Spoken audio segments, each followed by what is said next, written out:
Eu sou Ariadne Gattunini, editora-chefe do Jornal de Jundiaí, e hoje eu vim trazer à baila aqui um assunto que causa um pouco de polêmica nas redes sociais. Amamentar ou não amamentar? Se eu dou fórmula para o meu bebê, eu estou sendo uma má mãe?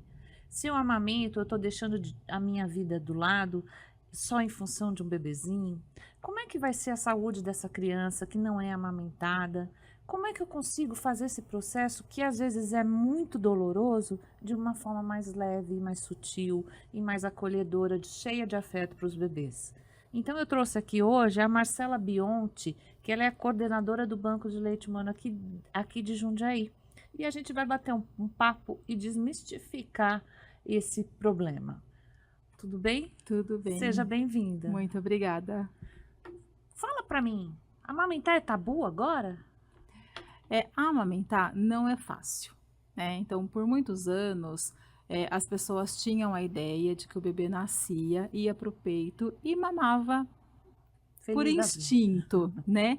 E a gente percebe que não é bem assim, né? É o bebê que nasceu, apesar dele ter esse instinto, ele também precisa de um aprendizado. E a mulher que está tendo o bebê também precisa, né, aprender.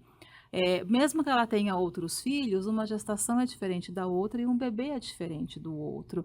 Então, esses primeiros dias da amamentação são um pouco mais complexos, são um pouco mais difíceis. É onde desce um volume maior de leite, às vezes machuca um pouquinho a mama, enche, empedra.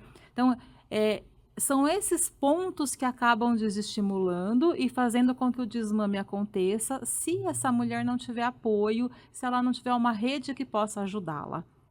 Como é que a gente oferece apoio? Quando o bico racha, quando o leite empedra, quando o leite não é suficiente, a criança perde peso. Eu vejo muito isso acontecer. O nenenzinho perde peso nos primeiros 30 meses, o médico entra e pede a forma. Uhum. Como é que a gente consegue dar apoio para essa mãe? Quais dicas que vocês usam lá para que ela mantenha e tenha força e garra? Porque, na verdade, eu preciso ter coragem e garra, porque ela está dolorida ou da cesárea ou do parto e ela ainda tem que, né, trabalhar com a questão da amamentação. Que tipo de apoio vocês oferecem na rede pública, né? E como a gente atravessa esses pequenos dias de uma maré mais mansa? Bom, é importante ressaltar que o banco de leite ele trabalha não só com a doação de leite, mas com esse suporte na amamentação. Então, desde que ela tem o bebê e ela está recebendo alta, se ela já está com alguma dificuldade, que já inicia ainda na maternidade ou nos próximos dias, ela pode entrar em contato com a gente e passar por um atendimento. Uhum. Nesse atendimento, a gente vai estar avaliando a mamada, vai estar vendo o que está acontecendo e já passando as informações para ela. Então, se é a mama ali, o bico que está rachado, que machucou, então são ajustes na pega. O que está acontecendo? Nós vamos dar condições a ela e as orientações de quando ela for pôr o bebê no peito, como colocar o bebê da maneira adequada, né? Nos primeiros dias é comum descer aquele volume maior de leite. Por que que isso acontece? O meu organismo não sabe a quantia que o meu bebê vai estar mamando. Nos primeiros dias ele mama pouquinho e vai aumentando esse volume gradativamente. Então, até o corpo da mulher se adaptar ao volume que o bebê vai estar mamando, tem esse excesso. E o que que é natural? Depois de alguns dias, esse excesso ir normalizando, né? Então, às vezes em pedra, dá dor, a gente vai ensinar como ela tirar o leite. Às vezes é necessário tirar o leite um pouquinho antes das mamadas, mas são coisas ali que ela consegue fazer, o bebê vai mamar e a gente resolve todas essas questões, né? A perda de peso. No início, o bebê ele tende a não ter uma mamada regular, né? Então, às vezes ele precisa ser acordado mais vezes. A mãe também às vezes não tem orientação, é o primeiro bebê, acha que o dormir sustenta o bebê, Uhum. deixa dormir ali um pouquinho mais. Que na verdade está fazendo uma hipoglicemia, né? E aí o bebê deixa de receber leite, aquela mamada que o bebê deixou de mamar, ou dormiu um pouco mais à noite, né? Apesar de ser bom para ela que ela vai descansar um pouquinho mais, a gente pula a mamada. É o leite que o bebê deixou de receber. E isso vai impactar no início no ganho de peso do bebê. Então, tudo isso a gente vai ajustando juntamente com ela, né? E lembrar que além do banco de leite, ela pode recorrer ao hospital ou pode recorrer também às unidades básicas de saúde que têm profissionais que foram capacitados para dar esse auxílio. O importante é que ela procure ajuda o quanto antes. Não deixe o problema se tornar um problemão, né? Porque às vezes do peito ali que está um pouco mais cheio, ele empedra, aí o bebê não consegue mamar, aí machuca. Aí pode vir uma mastite, aí o bebê não ganha peso, aí ela começa a se estressar, ela fica nervosa, Acaba o leite. aí acaba que, né, bloqueia aí os hormônios, começa a diminuir a produção de Ô, leite. Marcela, mas tem sido muito comum eu ver mulher que já leva na maternidade mamadeira. Ela nem tenta. A gente tem uma cultura muito forte ainda da mamadeira e da chupeta, né? E muitas mulheres, elas não acreditam que o bebê, se receber outro tipo de bico, vai largar o peito, né? São exceções aqueles bebês que mamam a mamadeira ou chupa a chupeta e continuam mamando no peito. A gente tem o que a gente costuma dizer para ficar claro para elas, que o bebê, quando recebe outro tipo de bico, ele muda o padrão de sucção dele, né? Então, aquela vedação da boca que é feita no peito até então não é a mesma mais. A língua, que trabalha muito para a retirada do leite, já fica mais lá atrás, não tem mais essa função tão efetiva. Então, o bebê pode não largar o peito imediatamente quando ele recebe um bico. Mas ao passar dos dias, ele Ele vai pro mais começa. fácil, né? E aí o que acontece? Como ele não estimula mais tão bem a mama, começa a diminuir a produção de leite. E aí entra-se com complemento. Aí o bebê passa a tomar o complemento, estimula menos a mama, aí diminui mais a produção de leite, aí eu ofereço mais o complemento, e aí quando a gente viu, a gente perde a amamentação. E essa sucção é super importante para depois na arcada dentária futura, para a criança não ter problema, né? Sim, não só na arcada dentária, mas em toda a parte de Respiratória. musculatura da face, na fala, né? A parte respiratória e até mesmo na parte alimentar, né? A gente não nem se atenta à questão da alimentação, mas a arcada dentária, né, quando ela não é totalmente desenvolvida, como acontece na amamentação, e musculatura, né, língua, a gente tem um prejuízo muito grande e assim por toda a vida da pessoa. Agora, o leite que a gente complementa não é um leite materno, é um leite de vaca, né? Eu percebo que os recém-nascidos que são amamentados na mamadeira, eles têm mais cólica do que o bebê amamentado. Então, assim, se a mãe ela não conseguiu amamentar, ela pode achar que é mais fácil dar a fórmula, do outro lado não é, porque esse bebê vai ter mais cólica, né? Então, me fale um pouco quais são os benefícios ou quais não são os benefícios de um e de outro. Então, o leite humano, ele é totalmente adaptável ao organismo do bebê. Então, hoje a gente já sabe o quê? Que o leite humano, ele não é mais único na sua composição em todas as mamadas. Então, de manhã ele tem uma composição, no meio do dia outra, à tarde outra. Então, ele vai se dosando de acordo com as necessidades do bebê. Então, se o bebê precisa de mais água, ele produz mais água naquele momento. Se o bebê está com uma deficiência de ferro, ele já percebe ali pelos receptores, manda produzir mais ferro no leite. Então, ele vai se adaptando, tanto na sua composição nutricional, como também na sua composição imunológica. Então, o bebê está começando a ficar gripadinho, o leite produz mais anticorpos para o bebê. A mãe está gripada, o leite vai produzir mais anticorpos para proteger o bebê, né? Então, aquele ambiente que ele está vivendo, se é uma mãe que vive na rua, ele vai produzir anticorpos contra aquele meio da rua. E assim ele vai se adaptando de acordo com o que o bebê vai precisando. A fórmula, em nenhum momento ela vai ser assim. Ela é única em todas as mamadas, né? É um leite de vaca modificado. A indústria modifica a gordura, modifica a proteína, que é o que mais ali, né, dificulta na digestão do bebê e são os alérgenos também, né? A questão da proteína e a lactose do leite.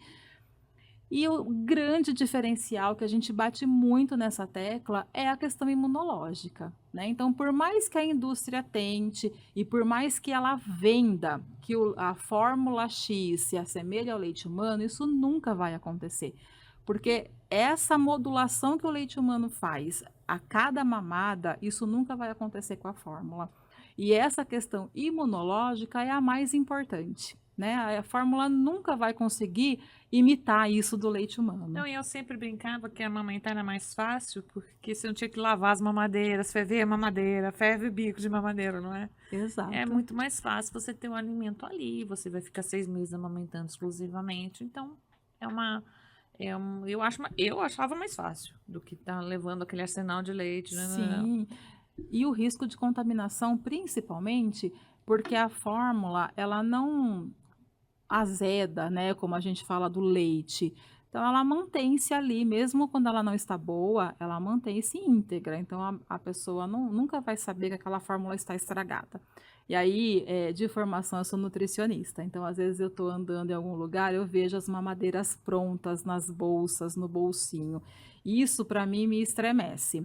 Porque, assim, às vezes a mãe tá no sol, preparou aquela Sim. fórmula, anda com a criança, daí daqui a pouco vai e oferta aquela É, fórmula para a criança, né?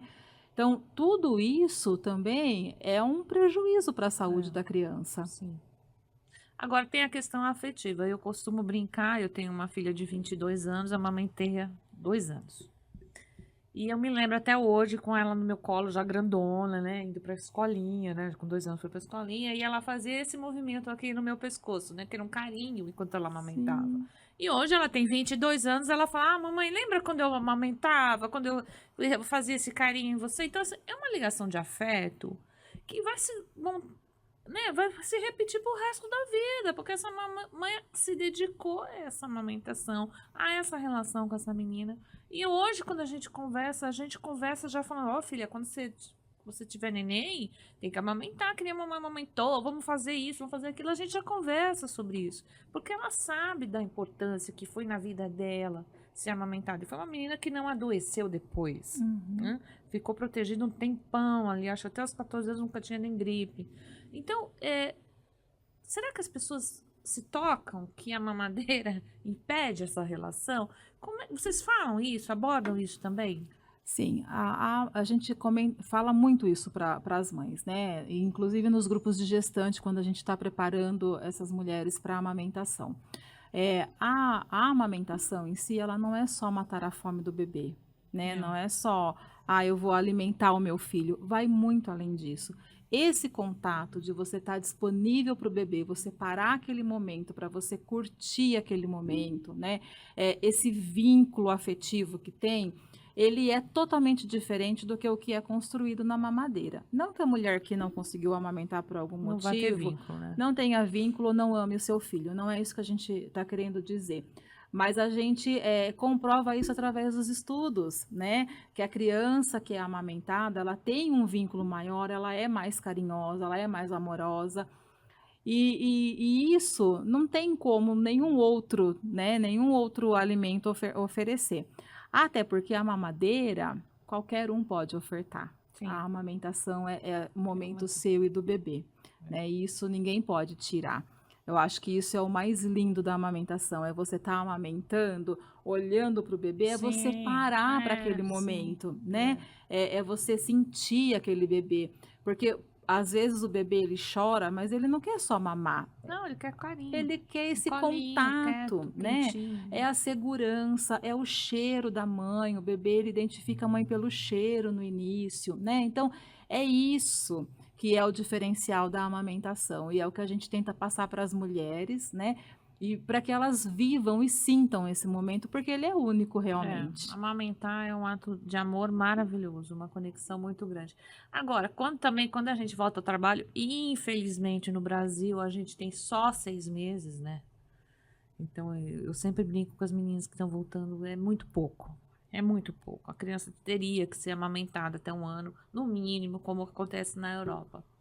Como é que vocês fazem a indicação para essa mãe que quer permanecer amamentando e tem que voltar ao trabalho? 6 meses e a maioria 4 meses, É, né? Tanto que assim é uma luta para quem trabalha com amamentação, para tentar pelo menos que a licença seja para todas por 6 Sim. meses, né, uma vez que o Ministério da Saúde, ele preconiza a amamentação exclusiva até o 6º mês. Pois é. Então a gente vive em contradição, na verdade, né, a gente estimula a amamentação, porém não dá condições Não para dá que a mulher condições. É amamente. por isso que cada vez mais mulheres têm menos filhos e não querem ter filhos, às vezes. Né? E a gente tem uma meta para ser cumprida, o Brasil quer chegar a mais de 70%, aí 70% de amamentação nos próximos anos, mas a gente precisa dar realmente condições para que elas amamentem também, né?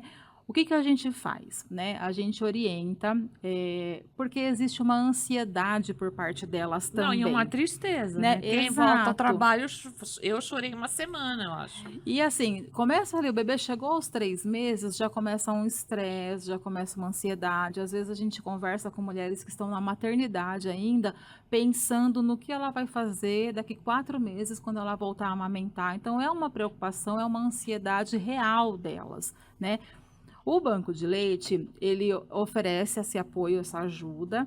E o que que a gente recomenda, né? Para aquelas mulheres que vão voltar a trabalhar, que elas tirem o leite para o bebê, se elas tiverem condições na empresa, a gente fornece todas as orientações, a gente ajuda nesse sentido, mas ela precisa ter um local que ela possa fazer essa extração e que ela possa estar levando de volta para o bebê. E refrigerar, né? Exatamente. Então tem todo ali uns critérios para seguir para que ela possa armazenar de maneira adequada esse leite.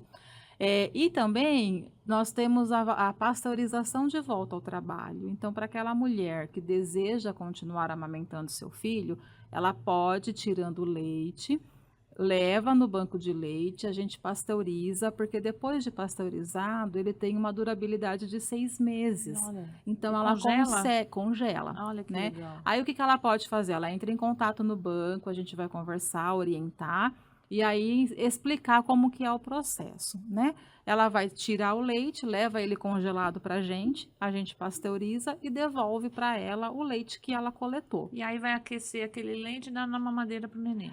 Na verdade, a gente pede para que ofereça no copinho, Eu fiz né? isso, eu dei no copinho. Porque se ela introduzir a mamadeira, o bebê já vai estar distante dela em alguns horários da mamada. Então, é um risco maior, né? Muito Do grande do desmame, bebê né? desmamar realmente. Tá. Mas a gente dá as orientações, a gente ajuda, ela pode entrar em contato com a gente.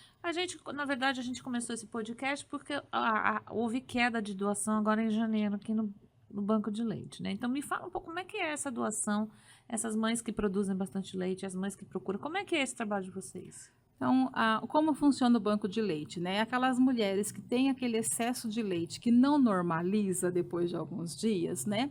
Nós temos algumas exceções.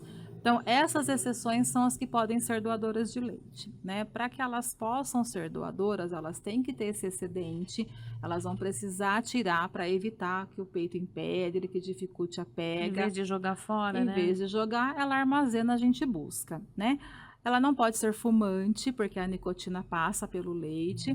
E o público que a gente atende são prematuros extremos. Então, bebê de 500 gramas, de 1 quilo. Então, são bebês que a gente precisa ter todo o cuidado para evitar o máximo de passar alguma coisa para eles, principalmente através do leite, né? E aí elas entram em contato com a gente vai até a residência para fazer essa visita. A doação, ela ajuda a mulher que está tendo o seu bebê e está tendo esse excesso e ajuda muito mais aqueles que estão internados no hospital. A gente percebeu essa queda já desde novembro do ano passado, né? Veio percebendo essa diminuição no número de doadoras, só que normalmente a gente reverte esse perfil e esse ano isso não aconteceu. A gente está com em torno de 60 doadoras, né, esse mês de janeiro. Vocês passam para recolher? A gente vai até a casa. Ela não precisa sair da casa para nada, né? A gente vai fazer a visita, leva o material e vai buscar o leite também. Gente, é um ato de amor, né? Quem tem leite sobrando aí é um ato de amor extremo, porque os bebês prematuros têm alto risco, né? Sim, com certeza. Agora, quem quiser entrar em contato com o banco de leite, quem quiser ajudar, quem quiser conhecer, onde é que eles te acham? O banco de leite ele fica na Rua Ragusa, número 54, no Jardim Messina, bem ao lado do Hospital Universitário. Do lado do Hospital Universitário. Ele não fica nas dependências do hospital, ele é externo, mas fica bem do ladinho. O nosso contato telefônico é o 4521-7244, ou a gente fala para elas entrarem em contato no HU e eles transferem para o banco de leite. Lá é o 4527-5700. Fala que elas querem Agora doar. vamos esclarecer, não é só para mãe que teve neném no HU. O Não, projeto atende todas as mães. exatamente. Inclusive, às vezes a gente não tem as orientações necessárias nos hospitais particulares conveniados e o banco de leite pode passar para todas as mães. Isso. Para doação, como a gente vai até a residência, a gente atende, além de Jundiaí, Campo Limpo, Várzea, Louveira, Itupeva, Itatiba e Cabreúva. Agora, para atendimento interno, aí qualquer região elas podem entrar em contato e a gente atende. Tá certo. Fique conosco aqui nas nossas redes sociais, lembrando que amamentar é um ato de amor, é um ato de coragem. E é uma coragem que vai garantir a vida do seu filho pro resto da vida. Siga-nos no jj.com.br. Até mais.